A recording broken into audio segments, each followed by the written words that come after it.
जी dear students, आज का हमारा टॉपिक है सर सैयद अहमद ख़ान और दो कौमी नज़रिया। ठीक है। कल मैंने आपको जो है वह इलामा इकबाल और दो कौमी नज़रिया पढ़ाया था। आज हम सर सैयद अहमद ख़ान और दो कौमी नज़रिया जो है उसको डिटेल से पढ़ेंगे और इस पर थोड़ा सा डिस्कशन अपनी जो है वो करेंगे। सर सैयद अहमद ख़ान, जिस तरह मैंने आपको पहले बताया कि कायद आज़म इलामा इकबाल जैसे जाने माने जो लीडर्स थे, उन्होंने पहले हिंदू मुस्लिम इत्तेहाद के लिए काम किया और दोनों को जो है दोनों कौमों की आज़ादी के लिए, दोनों कौमों के हकूक़ के लिए अंग्रेज़ों के सामने जो है वो बात की। लेकिन आहिस्ता आहिस्ता हालात जो थे वो ऐसे पैदा हो गए हिंदुओं की तरफ से कि मुसलमान जो थे उनका उनके लीडर्स थे, उनका जो दोनों कौमों को लेकर चलने, इकट्ठे लेकर चलने का तसव्वुर था वो डगमगा गया। और हमारे जितने भी लीडर्स थे उन्होंने सिर्फ मुसलमानों के हकूक़ के लिए जो है वो काम करना शुरू कर दिया। इसी तरह सर सैयद अहमद ख़ान की जहाँ तक बात की जाती है तो सर सैयद अहमद ख़ान भी वो वाहिद शख्सियत हैं जिन्होंने मुसलमानों के लिए कौम का लफ्ज़ पहली दफ़ा जो है वो कौम का लफ्ज़ मुसलमानों के लिए, अलहदा कौम का लफ्ज़ मुसलमानों के लिए इस्तेमाल किया कि मुसलमान जो हैं, हत्ता कि इससे पहले जो है वो इलामा इकबाल, कायद आज़म ने भी बार बार मुसलमानों की बात की है। लेकिन सर सैयद अहमद ख़ान वो शख्सियत हैं, मुस्लिम लीडर हैं जिन्होंने मुसलमानों के लिए ये कहा है कि ये अलहदा कौम है, हिंदू एक अलहदा कौम है और मुसलमान दो कौमों का लफ्ज़ इस्तेमाल किया हिंदू और मुसलमानों के लिए। ठीक है, यानी हिंदू एक अलहदा कौम है और मुसलमान एक अलहदा कौम है। इस लिहाज से अगर हम ये कहते हैं कि अगर ये पूछा जाता है, ये इस बात पे बात होती है कि जी बरसगीर में जो है दो कौमियत की बुनियाद किसने रखी, तो उसमें सर सैयद अहमद ख़ान का नाम आता है कि जी सर सैयद अहमद ख़ान ने बरसगीर में दो कौमों की बात की, दो कौमों की बुनियाद रखी। इसी बुनियाद पर इनको फाउंडर कहा जाता है टू नेशन थ्योरी का। ठीक है, तो वापस अपने टॉपिक की तरफ हम आते हैं और मैं बात कर रही थी आपसे कि सर सैयद अहमद ख़ान भी कायद आज़म की तरह, इलामा इकबाल की तरह उन्होंने भी मुस्लिम और हिंदू दोनों को के लिए पहल काम किया, उनके दोनों के हकूक़ के लिए बात की। लेकिन आहिस्ता आहिस्ता उनका तसव्वुर जो था मुसलमानों के हकूक़ के लिए और हिंदुओं के हकूक़ के लिए डगमगा गया। ठीक है, वो जो उनकी कोशिशें थी वो डगमगा गई और उन्होंने सिर्फ मुसलमानों के लिए काम करना शुरू कर दिया। सर सैयद अहमद ख़ान सबसे पहले वो जब हिंदू मुस्लिम इत्तेहाद के दाई थे तो वो कहते थे कि हिंदुस्तान जो है वो एक दुल्हन की तरह है। ठीक है, एक ब्राइड की तरह है और उसकी दो आंखें हैं, एक मुसलमान है और दूसरे जो हैं वो हिंदू हैं। अगर दुल्हन की एक आंख भी ख़राब हो जाए तो दुल्हन की खूबसूरती जो है वो मुतासिर होगी। और इसलिए वो चाहते थे कि वो समझते थे कि अंग्रेज़ों की ये पॉलिसी है कि वो दोनों कौमों को लड़ाए आपस में, और वो कुछ चाहते थे कि दोनों कौमें आपस में ना लड़ें क्योंकि दोनों कौमें खूबसूरती हैं इस वतन की। लेकिन आहिस्ता आहिस्ता उनका ये फ़लसफ़ा, उनकी ये सोच जो थी वो डगमगा गई और उन्होंने सिर्फ मुस्लिम कौम के लिए जो है वो बात की, मुसलमानों की भलाई के लिए वो मजबूर हो गए।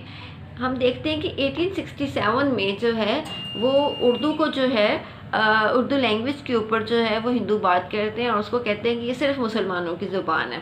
जबकि हमने सेकेंड ईयर में हम पढ़ के आए हैं कि उर्दू जो है उसका जो वतन है वो हिंदुस्तान है, वो यहीं की पैदावार है, यहीं पे पैदा हुई, यहीं पे फैली, यहीं पे पनपी।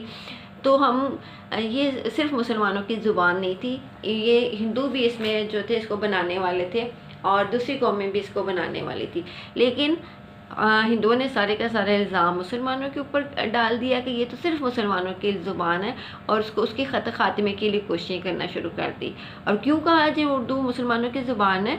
क्योंकि इसका जो लिखने का पैटर्न है वो अरबी है। ठीक है, तो अरबी जो कि कुरान पाक की भी ज़ुबान है, तो इसलिए ये सरासर सिर्फ मुसलमानों की ज़ुबान है, उसको ख़त्म हो जाना चाहिए। उससे पहले जो उर्दू ज़ुबान थी वो दफ्तरों में और स्कूल्स वगैरह में जो है वो पढ़ाई जा रही थी।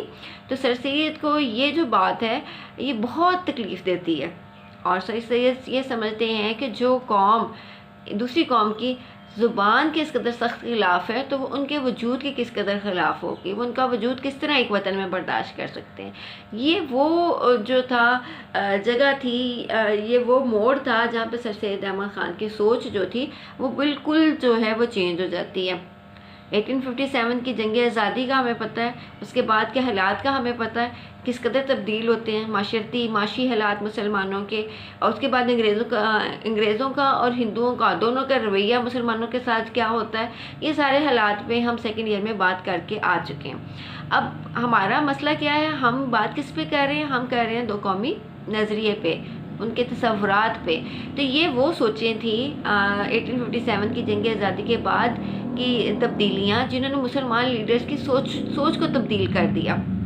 हालात ने उनकी आंखों को खोल दिया कि अगर ये मुतहदा हिंदुस्तान में अंग्रेज़ों की हुकूमत के अंदर रहते हुए मुसलमानों के साथ ये सलूक कर रहे हैं, तो आइंदा आने वाले हालात में जब इनकी हुकूमत, क्योंकि मेजॉरिटी को इक़्तिदार जो है हवाले करके जाएंगे अंग्रेज़, तो अगर ये मेजॉरिटी के हवाले और मेजॉरिटी हिंदुओं की है उनके हवाले करके जाएंगे, तो उस वक्त ये मुसलमानों के साथ क्या सलूक करेंगे। तो इस सोच की तब्दीली ने मुसलमान लीडर्स को मुसलमानों के लिए काम करने पे मजबूर कर दिया, सिर्फ मुसलमानों के लिए काम करने पे। सर सैयद अहमद ख़ान जो थे, उन्होंने जो है 1857 की जंग आज़ादी के बाद और 1867 के उर्दू का जो बनारस का वाक़या था, उर्दू तहरीक का,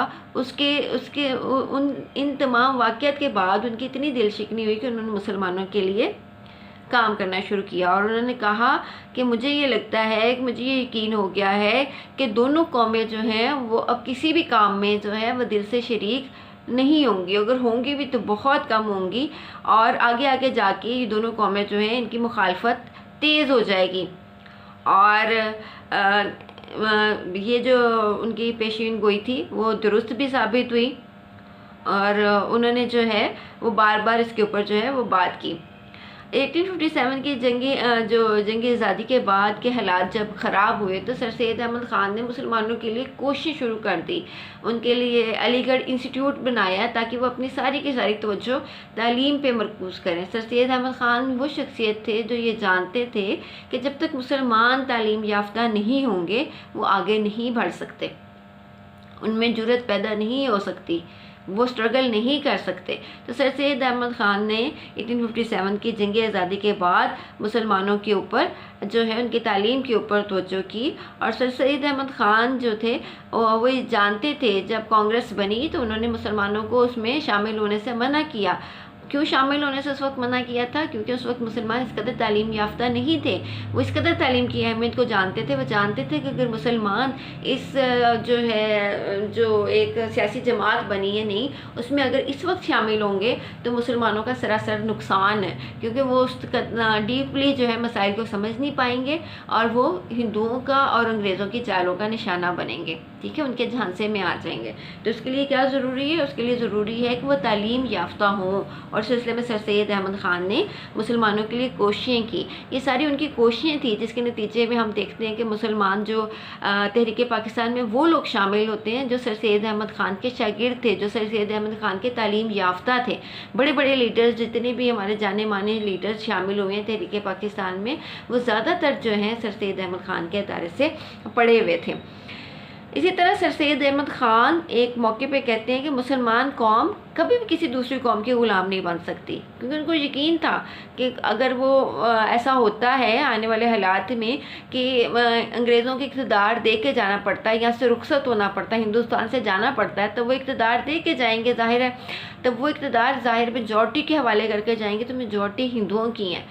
तो मुसलमान कभी भी जो है वो हिंदुओं के साथ रह के एक वतन में उनके ग़ुलाम बनकर नहीं रह सकते, उनके महकूम बनकर नहीं रह सकते।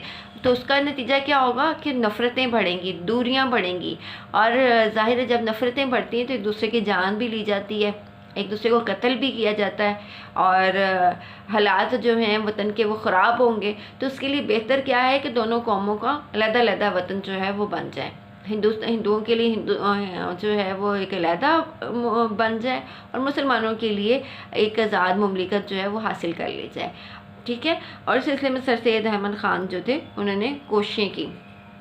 सर सैयद अहमद ख़ान जो थे वो बेसिकली जो थे वो आज़ादी के दिलदाता थे। वो सही समझते थे कि मुसलमान जब तक आज़ाद नहीं होंगे, जब तक वो अपने जो रूल्स हैं, जो अपनी रेगुलेशंस हैं, जो इस्लाम उनको देता है उसके मुताबिक ज़िंदगी नहीं गुजार सकते, ठीक है। और वो जा बजाय इस बात की जो है इस पे बात करते हैं, और वो क्या, इसी के जवाब में, इसी के नतीजे में हम देखते हैं कि 1947 में जो है सर सैयद अहमद ख़ान की कोशिशों से इल्हामा इकबाल की शायरी जो थी उन्होंने जो की, और जा बजा उन्होंने मुसलमानों में जो वलवला जगाया था, उसके नतीजे में हम देखते हैं कि हमें जो है तहरीक पाकिस्तान को, ये जो मुसलमान होते हैं, मुसलमान कौम जो होती है वो साथ खड़ी होती है कायद आज़म के, और उस तहरीक को कामयाब करवाती है। ठीक है। आप सिर्फ लीडर्स का जो है वो समझदार होना या वो आने वाले हालात को देखने वाला होना ही ज़रूरी नहीं होता, उनके साथ अवाम की ताकत का होना भी ज़रूरी होता है। ठीक है। अपने नताइज को आप जो चाह रहे हैं, या हमारे लीडर्स जो हमारे लिए चाह रहे हैं, बेहतर चाह रहे हैं, उसके लिए क्या होना चाहिए कि अवाम जो है, जो कौम जो है, वो भी उनके साथ मिलकर चले। और मिलकर चलने के लिए क्या होना चाहिए कि उनमें जुर्रत होनी चाहिए, उनमें हिम्मत होनी चाहिए, और उनको मसाइल को समझना आना चाहिए। अब हमें जुर्रत और हिम्मत की जब हम बात करते हैं तो हम देखते हैं कि इल्हामा इकबाल की शायरी ने मुसलमानों में जुर्रत पैदा की, हिम्मत पैदा की, हुर्रियत पैदा की उनमें। ठीक है। और जब हम ये बात देखते हैं कि समझदारी की तरफ हम आते हैं कि समझदार क्या होना चाहिए, कौम को हालात का सामना करने के लिए तैयार होना चाहिए, तो वो सर सैयद अहमद ख़ान वो शख्सियत थे जिन्होंने उनको तालीम याफ्ता किया, जिन्होंने मुसलमानों को तालीम की तरफ लेके चले। और उन्होंने मुसलमान अंग्रेज़ी तालीम नहीं हासिल करते थे। क्यों नहीं हासिल करते थे? कि वो ये समझते थे कि अंग्रेज़ी तालीम जो है हमारे मुसलमानों को या हमारे बच्चों को जो है वो काफिर बना देगी या अंग्रेज़ बना देगी। तो सर सैयद अहमद ख़ान वो वाहिद शख्सियत है जिन्होंने मुसलमानों को कायल किया कि अंग्रेज़ी ज़ुबान आपका कुछ नहीं बिगाड़ेगी जब तक आप अपने मज़हब से अलहदा नहीं होंगे, जब तक आप अपने मज़हब को नहीं छोड़ेंगे, ज़ुबान आपका कोई भी लैंग्वेज आपका कुछ नहीं बिगाड़ सकती। ठीक है। क्योंकि लैंग्वेज महज लैंग्वेज है, वो आपको तहज़ीब नहीं देती, वो आपको एक वैल्यूज़ नहीं दे रही। वैल्यूज़ तहज़ीब आपकी अपनी है। अगर आप अपनी वैल्यूज़ को, अपनी तहज़ीब को साथ लेकर चलेंगे और एक लैंग्वेज को एज अ लैंग्वेज ही सीखेंगे तो आपका लैंग्वेज कुछ नहीं बिगाड़ पाती। और उसके लिए उन्होंने मुसलमानों को कायल किया कि आप तालीम की तरफ वापस आएँ, क्योंकि जब अंग्रेज़ यहाँ पे वारिद हुए तो उन्होंने अरबी की तालीम को, इससे पहले मुसलमान फ़ारसी में तालीम हासिल कर रहे थे, उसको मुकम्मल ख़त्म कर दिया, और मुसलमानों के जो स्कूल थे, मदरसे थे, वो बैन कर दिए। और आहिस्ता आहिस्ता मुसलमानों ने नए अदारे जो या तो वो मंदिरों में कायम थे या वो अंग्रेज़ों के बनाए हुए थे, उन दोनों में अपने बच्चों को भेजना बंद कर दिया। और एक वक्त वो आया कि मुसलमान पूरे हिंदुस्तान में 200 से ज़्यादा तालीम याफ्ता नहीं थे। ठीक है। तो इस सिलसिले में फिर हमारे जो लीडर्स थे इन्होंने कोशिशें की। अगर हम ये कहें कि तहरीक पाकिस्तान जो कामयाब हुई है उसमें इल्हामा इकबाल की हुर्रियत और गैरत, उनकी शायरी की वजह से जो मुसलमानों में उन्होंने जाकर की, उसकी वजह से उनमें हुर्रियत आई, गैरत आई, और मुसलमानों में जो सियासी शऊर आया वो सर सैयद अहमद ख़ान की वजह से आया। और कायद आज़म ने उनको एक बेहतरीन लीडर के तौर पे जो है लीड किया, और हम तहरीक पाकिस्तान को कामयाबी से लेकर एक अलहदा वतन हासिल करने में कामयाब हुए। तो ये गलत नहीं होगा। आई थिंक सो कि आज का जो दो कौमी नज़रिए का टॉपिक था वो आज कंप्लीट हो गया। आई थिंक सो आपको बहुत अच्छे से ये टॉपिक समझ आ गया होगा। हमने इसको मुख्तलिफ पार्ट्स में डिस्कशन करने का मकसद ही यही था कि आपको ये प्रॉपर समझ आ जाए।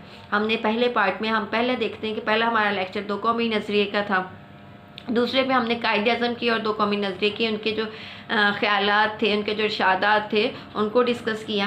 तीसरे पे टॉपिक में हम इल्हामा इकबाल की तरफ आते हैं, इल्हामा इकबाल को डिस्कस करते हैं, उनके ख़यालात को डिस्कस करते हैं, उन्होंने मुसलमानों के लिए मुसलमान में हुर्रियत पैदा की उसकी बात करते हैं। और चौथे टॉपिक में हम जो है सर सैयद अहमद ख़ान की बात करते हैं। और यूँ जो है हमारा टॉपिक आज का कंप्लीट हो जाता है। Thank you so much.